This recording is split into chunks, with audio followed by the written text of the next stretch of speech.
to St. Paul's. It's great. You know, if we didn't have days like this, we wouldn't think we had winter this year.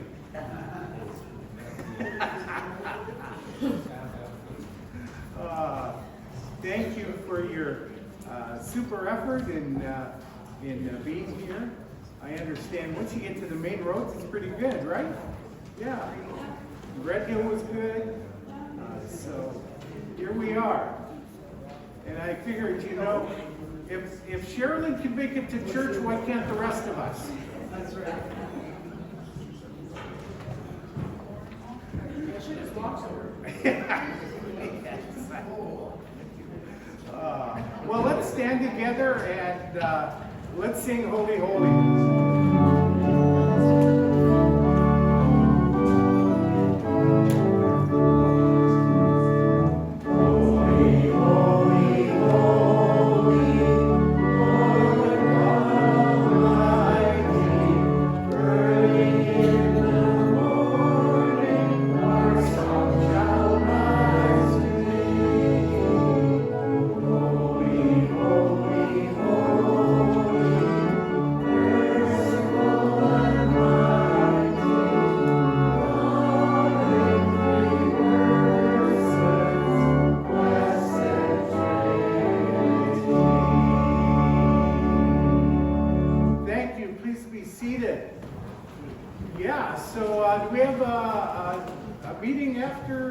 Okay, we're going for it.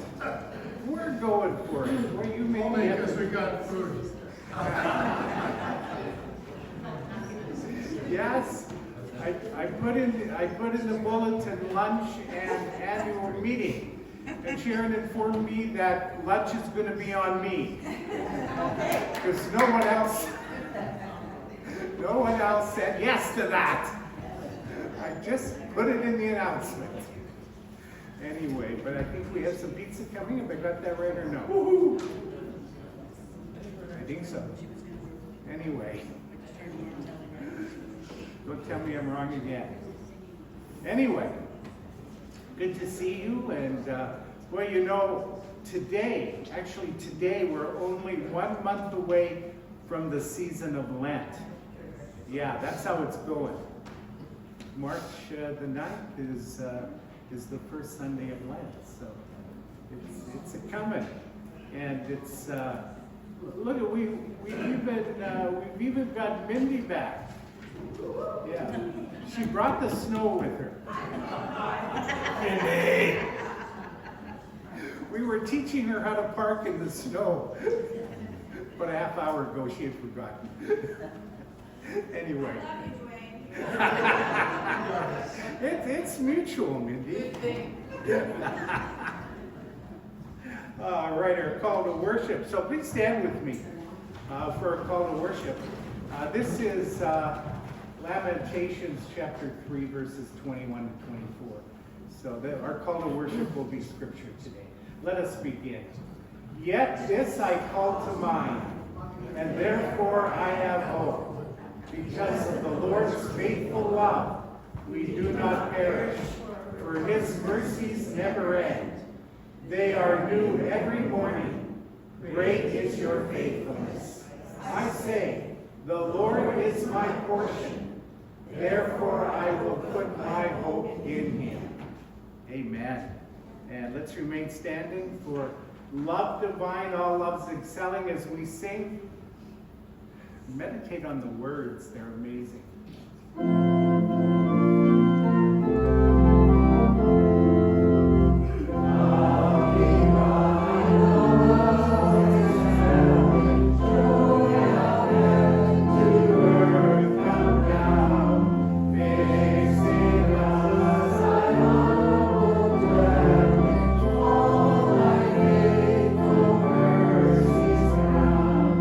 Jesus, our own compassion.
prayer that Jesus taught us to pray. Our Father, who art in heaven, hallowed be thy name. Thy kingdom come. Thy will be done on earth as it is in heaven. Give us this day our daily bread, and forgive us our trespasses, as we forgive those who trespass against us. And lead us not into temptation, but deliver us from evil.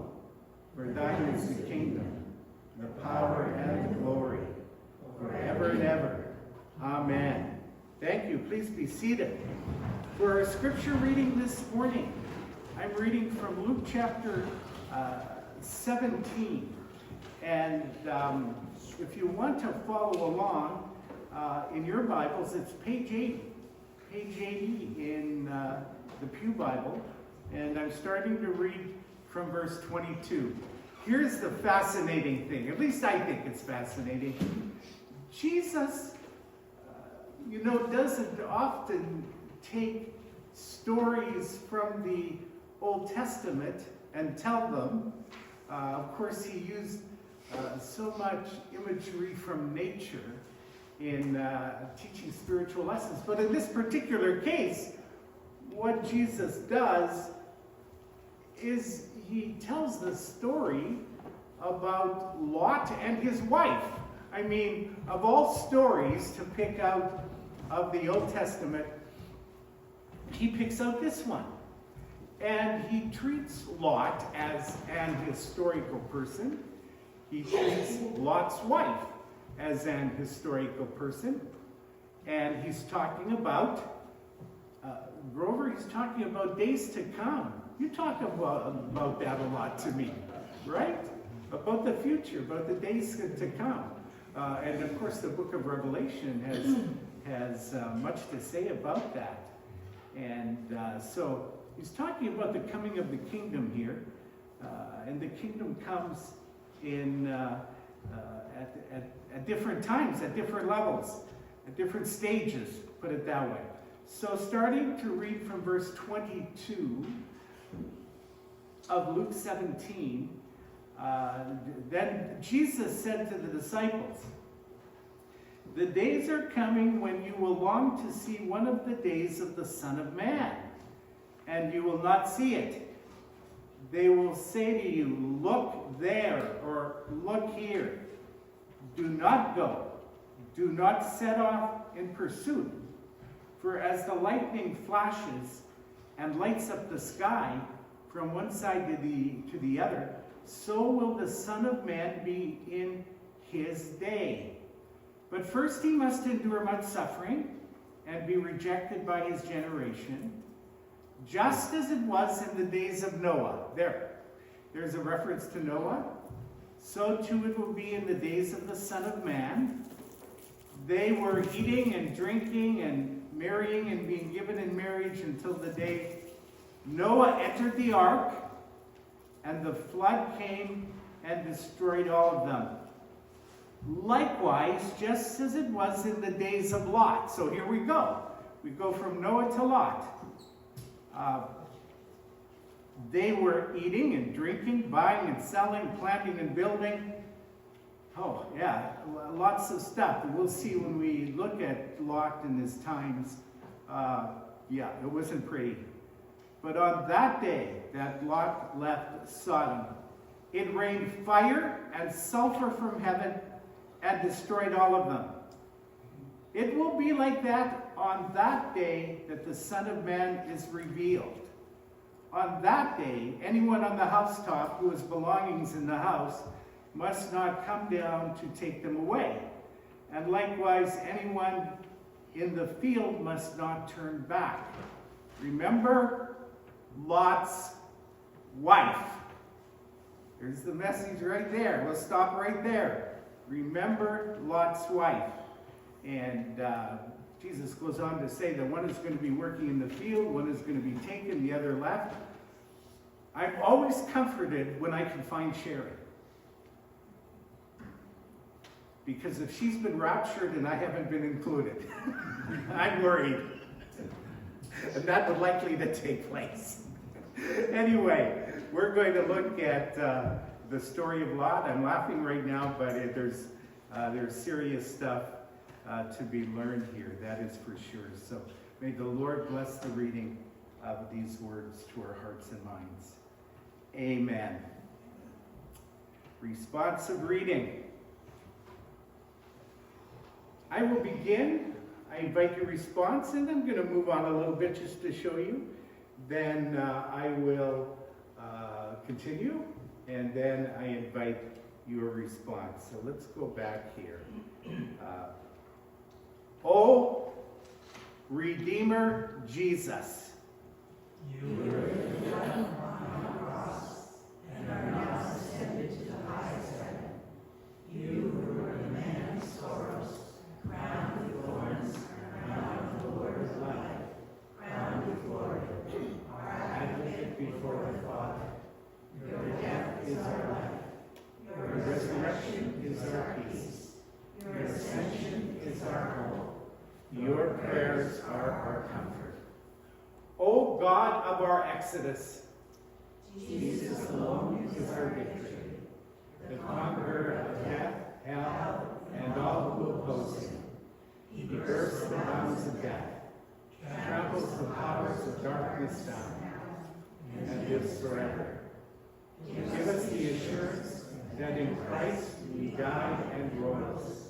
In his life we live. In his victory we triumph over our sin. And in his ascension we shall too be glorified. Amen. Yes. Well, I'm going to invite those who are receiving the offering to come forward. We will bless the offering, and then we will receive it. Thank you.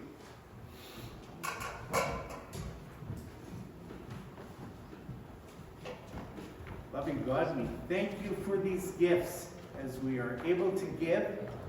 Regardless of that, may your blessing rest upon each one of us here today in experiencing your provision. In Jesus' name, amen.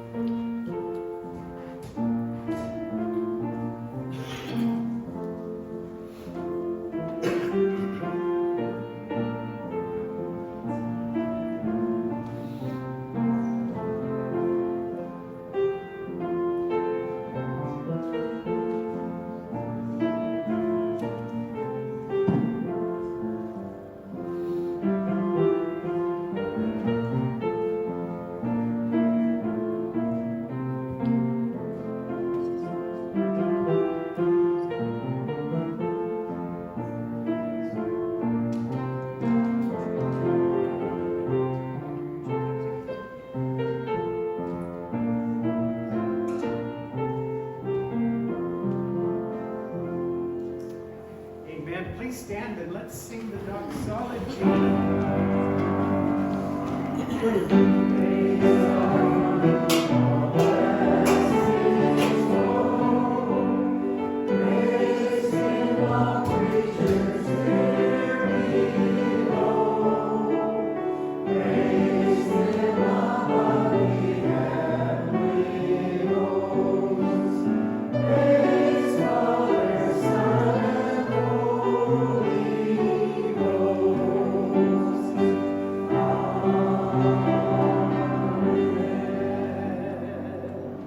Thank you. Please be seated.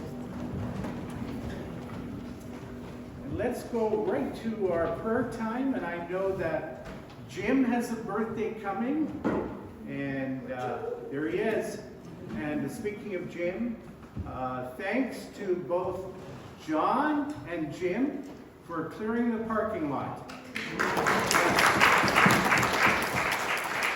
Yeah, John got it started, and then Jim took over, and by the time we got here, the parking lot was clear. So thank you, Jim. He said if he falls asleep during the sermon, you'll understand, but the rest of you won't have an excuse. Okay. Anyway, yeah. Anybody else? Is it this week? Yes. Whoa. Yes. Tosh, why do you have that paper? He's hiding. Okay. So, Jennifer? Anthony had his birthday on Friday and he's turned 18. Wow, that's hard to believe. 18. My gosh. Okay. Yes, Shelley? My cousin Derek's birthday is the same day as his. Oh, all right. Okay. So, okay, Dawn. Laura says hi. She's in class all weekend doing the St. John's course. And so she says hi to everybody. Yesterday was her birthday, so couldn't do much. Took her to the Montanas and she had a little race dinner and stuff. Nice. After we had a nice double chocolate fudge cake. Oh, Dawn, really? Did you have to tell us that? And stuff, you know, but I looked at the candles, but I didn't have any. So I bought some. I was thinking about buying these candles, the ones you blow, they don't blow out. And I tried to do it to her.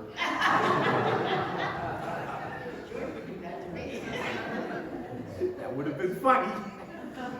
Oh, I didn't know you could get those.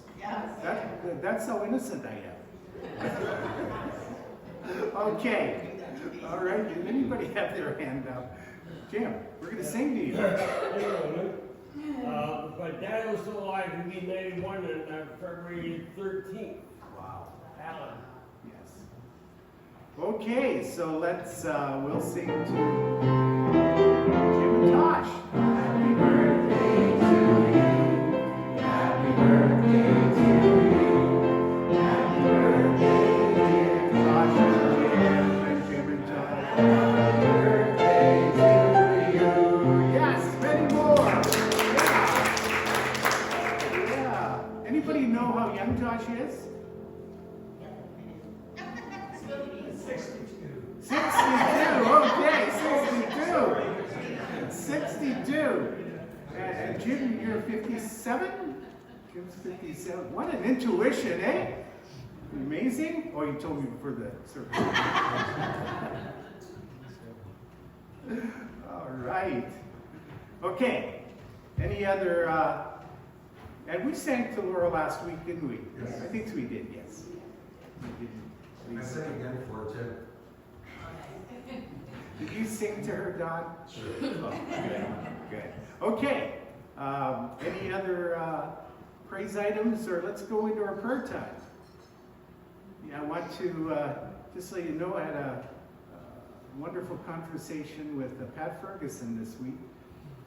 Pat used to bring young babies to the church, and it was, you know, and we blessed those babies.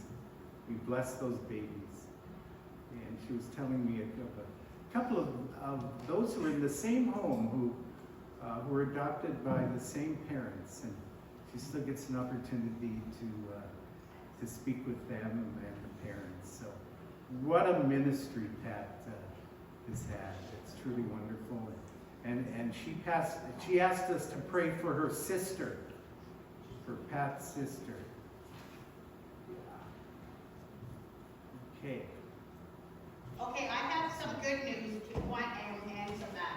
My daughter-in-law is going to be celebrating her 1-year anniversary for her transplant early this week on the 11th or 12th. That's Jennifer. Jennifer. And then we have sad news that she's back in the hospital. Okay. Prayers So for I'm hoping Jennifer. maybe she might come out today, but kind of It's don't really want her to yet. been a Personally, but it's been a journey for her, yes, hasn't it? it's been a very bad journey for her for the year. But the transplant has taken effect, right? Yes, it is. She's not on dialysis, so she hasn't been on dialysis almost a year. So that's the good part. Boy, that's for So, sure. yes. That's amazing. Okay. Anybody else? Any prayer requests? Okay. Just a sec. Is that Mindy? Some people know me as Melinda. Oh, yeah, true. That's your preferred name, right? Pardon? Is that your preferred name? Um, Melinda. It's my God-given. My parents chose I love Miami, but somehow I gotta handle it, Indian is not, so. Anyways, I would like prayers for, one of Sarah's friends, Michelle, who lost her dad suddenly. And, some of you know Xander, and I have good news that Xander's gonna be having surgery on the 31st of March, praying that that doesn't get postponed, so. And that's Sander? Zed. Gotcha. Xander. Okay. Xander. Sharon? Prayers for our meeting after the service. Yeah. That we have God's wisdom and it's done in love and great peace and we get out on time. We get out in one piece. That would be nice, what you're saying. Okay. Anybody else? Well, we want to pray that the peace is going to hold, right? Peace is going to hold. Hostages freed. Peace hold in the Middle East. Wouldn't that be wonderful? Yeah. And, wow. Lots happening down south, right? Margaret, are you going to vote to be the 51st state of the United States of America? Yeah. Oh, okay. There we go. Mark knows how it's going to turn out. Okay. Yes. Anybody else? How about you, Joyce? What are you going to vote for? State Canada? Yes! There's the senior vote right there. That holds authority. Okay, let's pray together. Loving God, we thank you that we can be together and pray for all of those unable to come, concerned about driving on the roads, which we certainly respect, that you would bless them this morning. And thank you, each one who came out, and as we have arrived safely, may you also take us to our locations following the meeting and the service safely home as well. We continue to thank you for these ones who have been named, for Jim and Tosh as they celebrate birthdays, and for Pat Ferguson's sister, and Jennifer, Michelle Xander, for the annual meeting, that your blessing would be upon us, that you would bless and guide Evan as he leads in our meeting, and we pray for those who are recovering from surgery. We pray for Lorraine today, that you would be with her and near her, and that you would touch her from head to toe and bring a miraculous healing to her body and everybody else who needs a touch as well. We thank you. In Jesus' name, amen. Amen. Let me just make sure we've got our...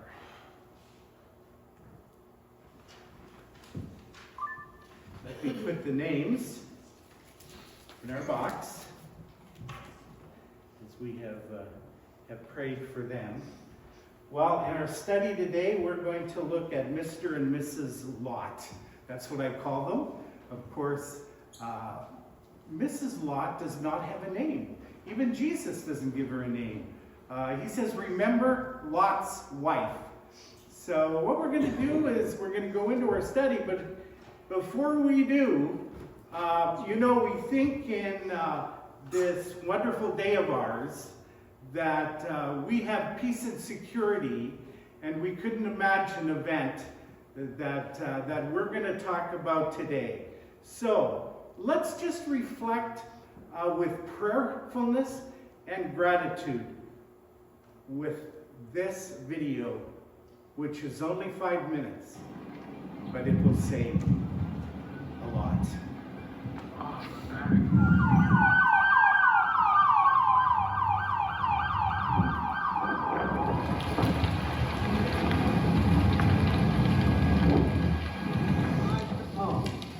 Inside of this whole street, gone.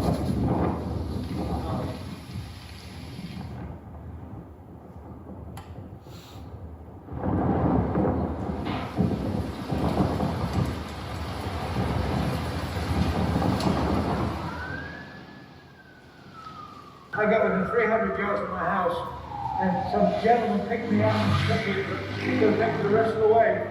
Fire department stopped, and as it stopped, we saw some literally flaming debris. Line up! While you're partner, line up!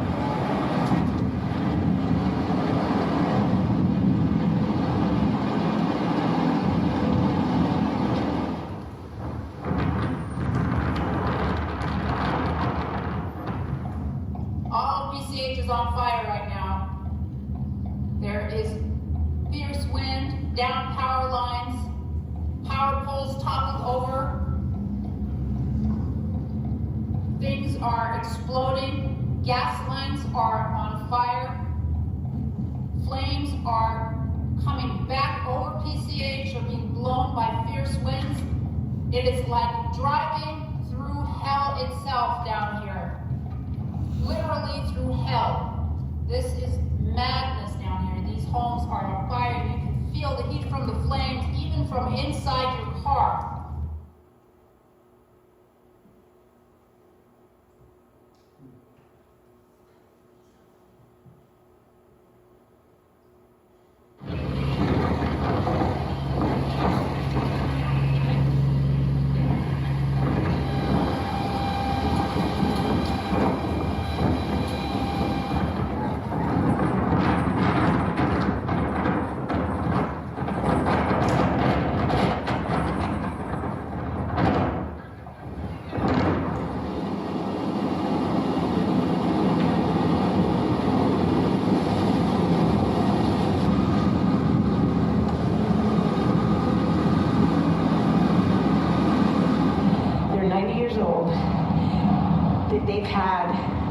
They've lived in this house for 75 years, and they've had the same insurance, and these insurance people decided to cancel their fire.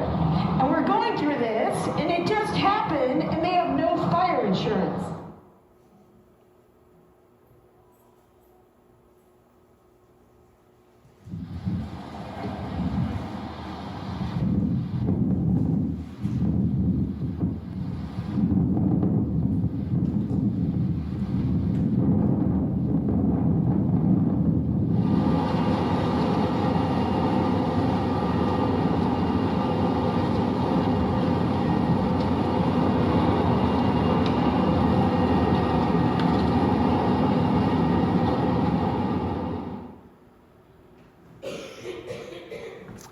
Well, we offer our prayers to the city of Los Angeles.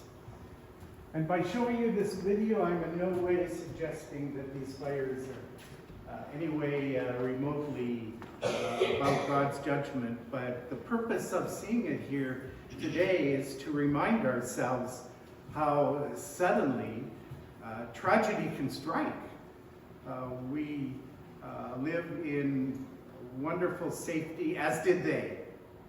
And they never anticipated what they would have to do to leave their homes. Can you imagine? To leave their homes in short notice, because the fire was moving so quickly. And when you think of leaving your home, of course the most important is the safety of every life and every person and pet, of course. And I saw some video where owners were struggling over the loss of their pets. One owner had one of the dogs was rescued and the other was still out loose. But when you leave your house behind, what are you leaving? You're leaving your history, right? I mean, you're leaving. How many of you have special pictures that you would never want to be destroyed? Of course, pictures of the past. That's just the beginning. Well, Sodom and Gomorrah. Again, I'm not at all suggesting that the city of angels, Los Angeles, is like the cities of Sodom and Gomorrah. But for the residents of these two cities, fire and destruction came quickly. We don't know how many escaped. But as we read in the scripture this morning, remember Lot's wife. That was the message that Jesus gave. That was the warning. That was Jesus talking about the end times, Grover. The end times. Remember Lot's wife. Well, let's look at Lot here. We're not going to turn to Genesis chapter 13, but I'm going to invite you to turn to another passage. But Lot, by the way, was Abraham was the uncle of Lot. So Lot, obviously, was nephew to Abraham. And Abraham said to his nephew, "You can choose the land that you want." Wow. Remember, Abraham came and occupied the land, was given as a reward. And Abraham says to his nephew Lot, "You can choose the property and the land that you want." And what he did is, as it says that he chose the best land available. The best land available that was offered to him. But here's the proviso to that. He chose the best land possible, but that property, that land, was near a city with a nasty reputation.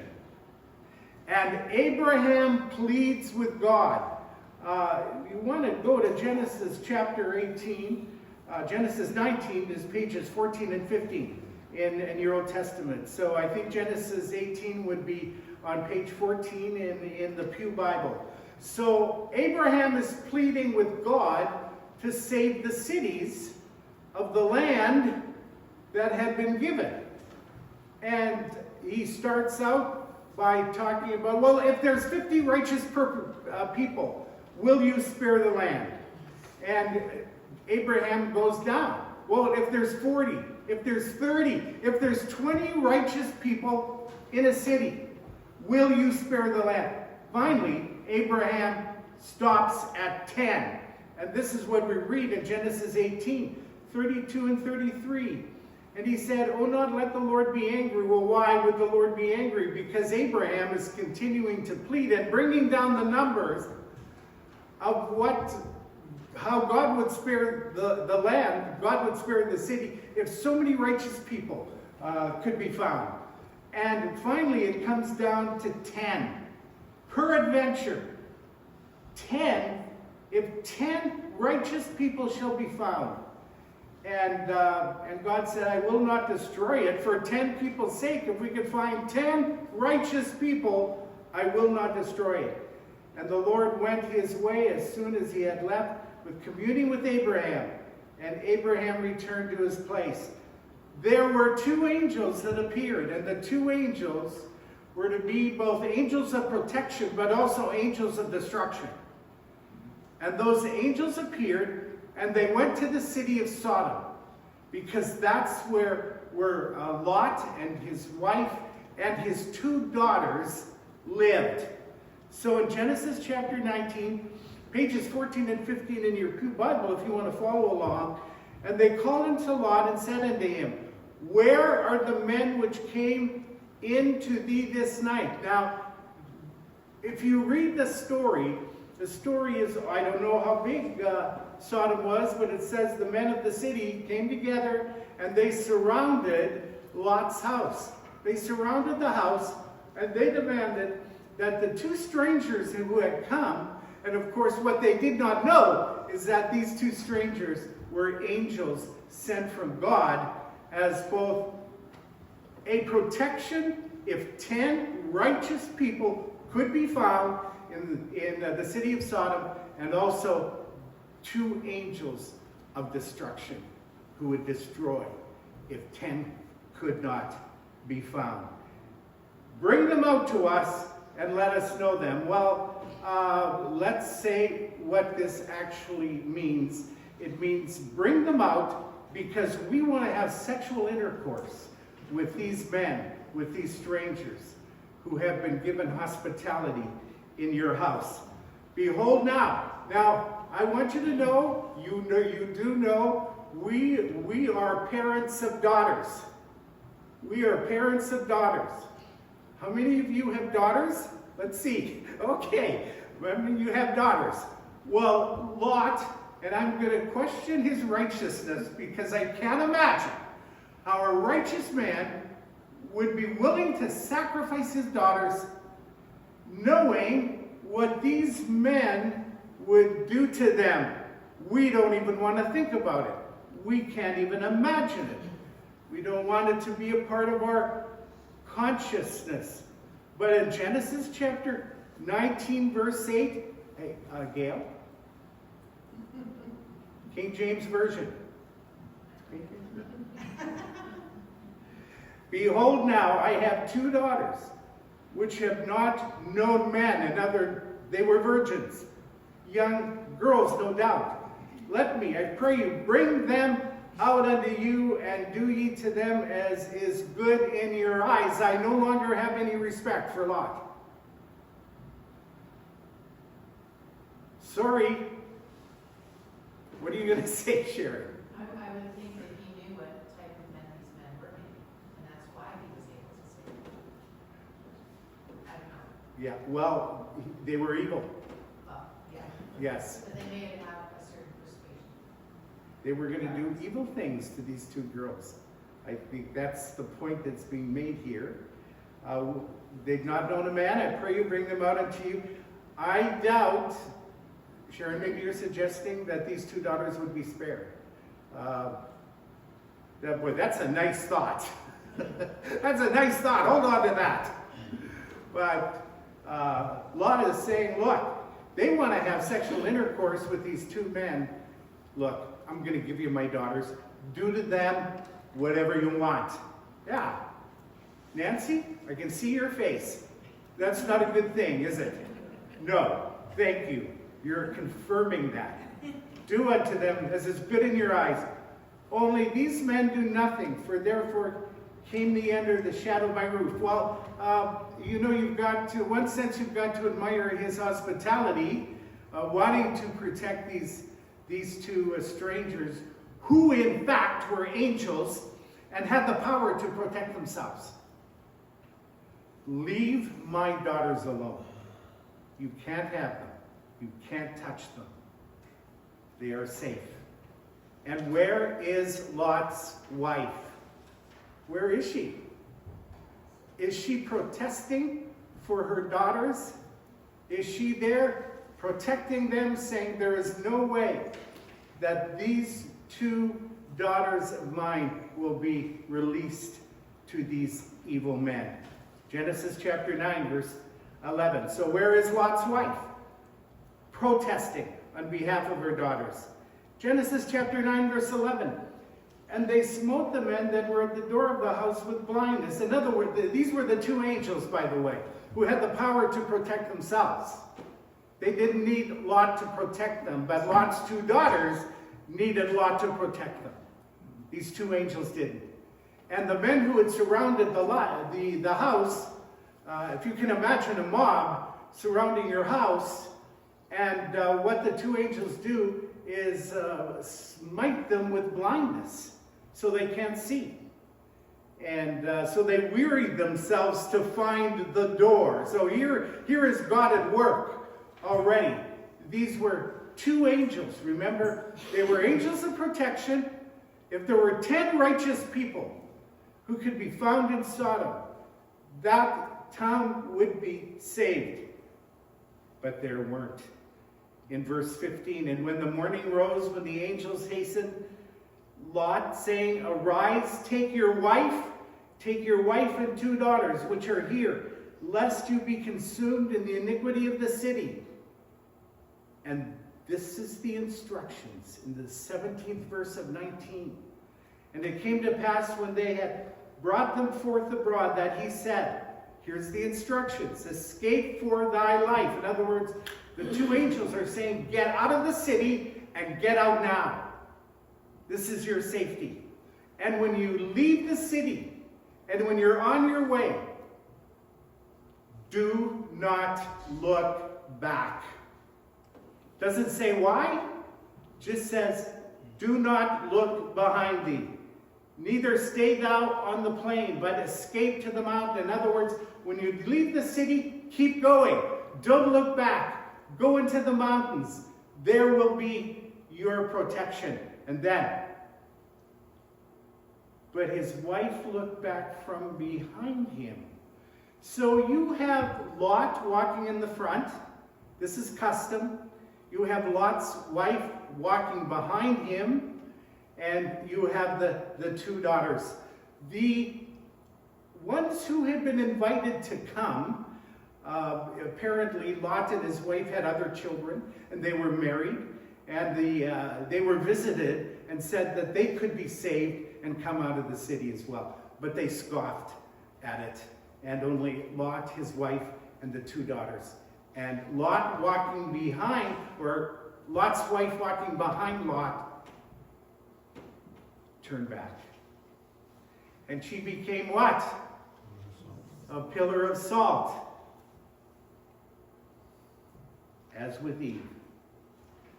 The key was disobedience. We're not given the reason why they weren't supposed to look back, just that they weren't supposed to look back. Remember Lot's wife, Jesus said, when he told the story of Noah and Lot. Remember Lot's wife. But Lot gives us a powerful lesson. I mean, it's not just looking at the possibility as we consider the city of Los Angeles, of what can happen in a moment.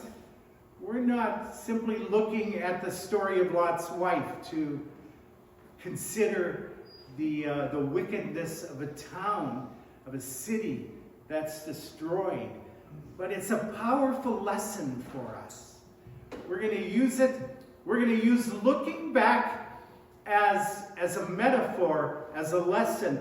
The danger of looking back and staying there. Now, I want you to think about this.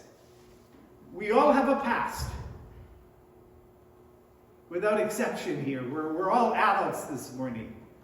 Children at heart, I know. But we're all adults this morning. And we all have a past. And we can look back at parts of that past. And we can become frozen there. You know how easy it is to become frozen there. Or people will remind you of your past and want you to be frozen there. Looking at your past and staying there. Do any of us want to do that? We may look at our past and say, here's some wonderful experiences. And we can enjoy them and meditate on them and be grateful for them. But there are moments in our past where we look at and we're grateful for God's forgiveness and new beginnings. And we're here this morning, and I want to invite you to consider, are you going to look at your past? Are you going to stay there? What God says, when God says don't look back, don't look back. Don't look back. Jennifer, you're smiling back there. Are you agreeing with me? She is. You're not just laughing at me. She's agreeing with me. Don't look back. Now, look at Scripture here. In the book of Isaiah, God says to the people, don't remember the former things, neither consider the things of old. Behold, I will do a new thing. That's God. That's God doing a new thing. It's going to spring forth, and you're going to know it. I'm going to make a way in the wilderness and rivers in the desert. We've seen that. You've seen that. You've experienced that. I've experienced that. It's amazing. It's wonderful when God does a new thing.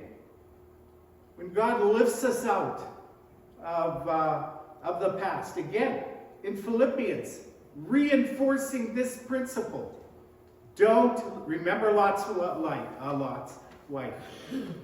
Remember the lesson of her life. Jesus underscores it.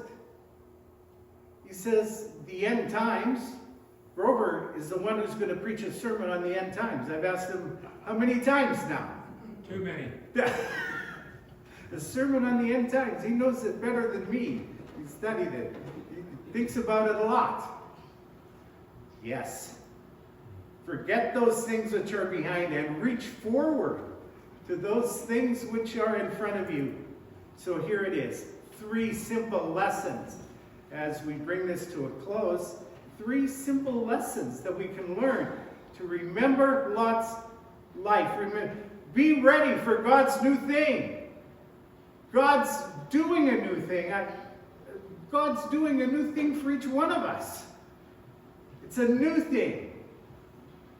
Pretty soon, Nancy, you're going to be moving into a new place, right? Yes. It's the old place again.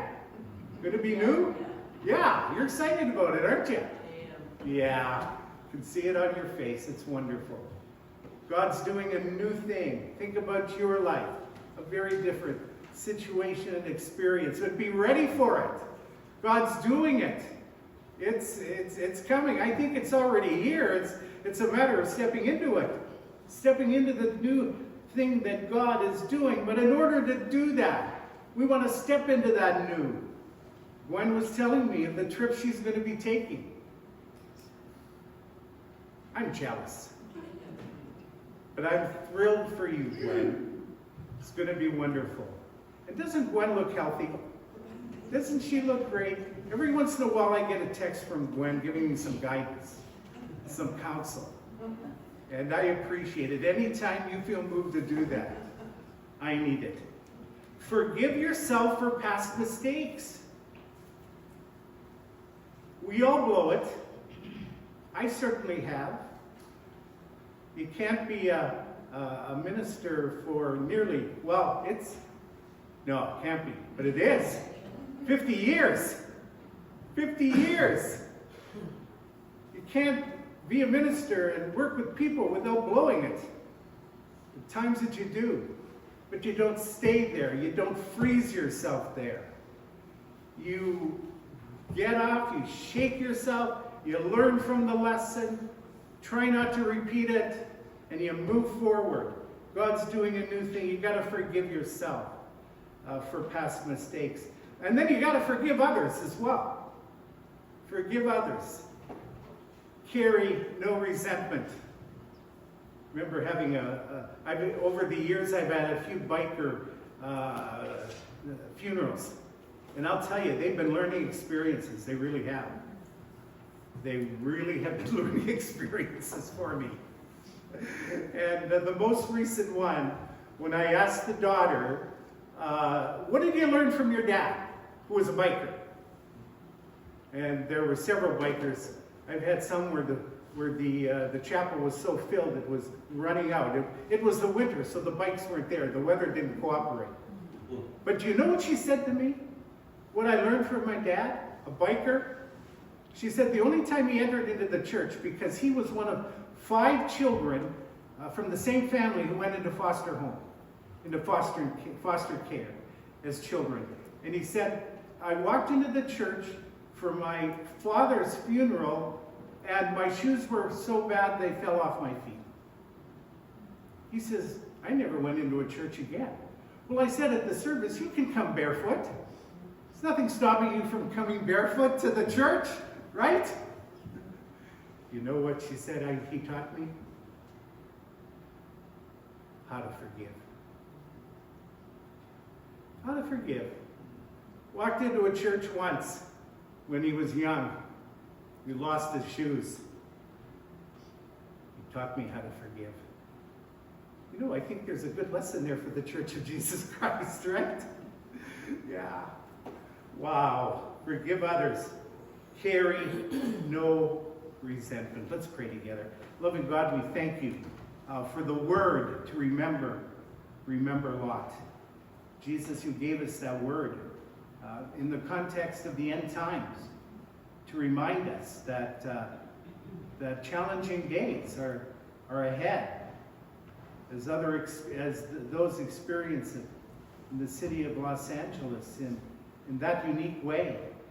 But we want to be ready for a new thing that you're doing. And we don't want to be held back from the past. We don't want to remember the lot of our failures. We don't want to voice our darkest moments, our lowest times.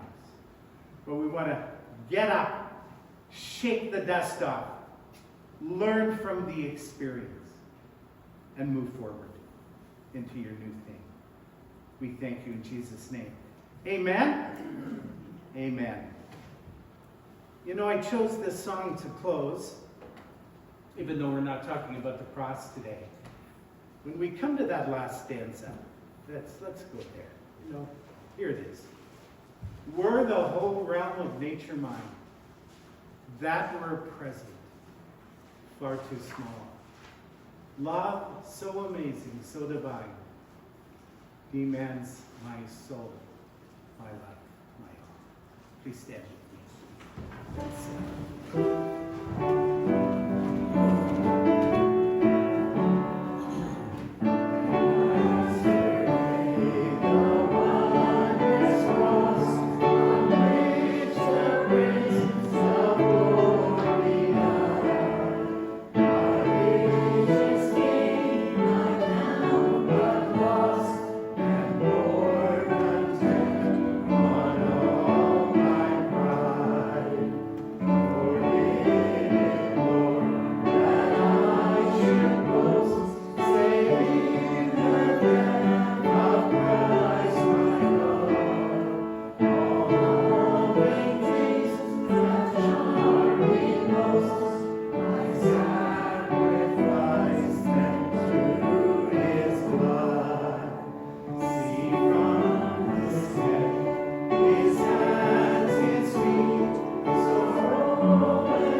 Benediction, another scripture. We started with the call to worship scripture. This is from Titus chapter 3, verses 4 through 6. And let's say it together. But when the goodness and loving kindness of God our Savior appeared, he saved us, not because of works done by us in righteousness, but according to his own mercy, by the washing of regeneration and renewal of the Holy Spirit, who be poured out on us richly through Jesus Christ our Savior,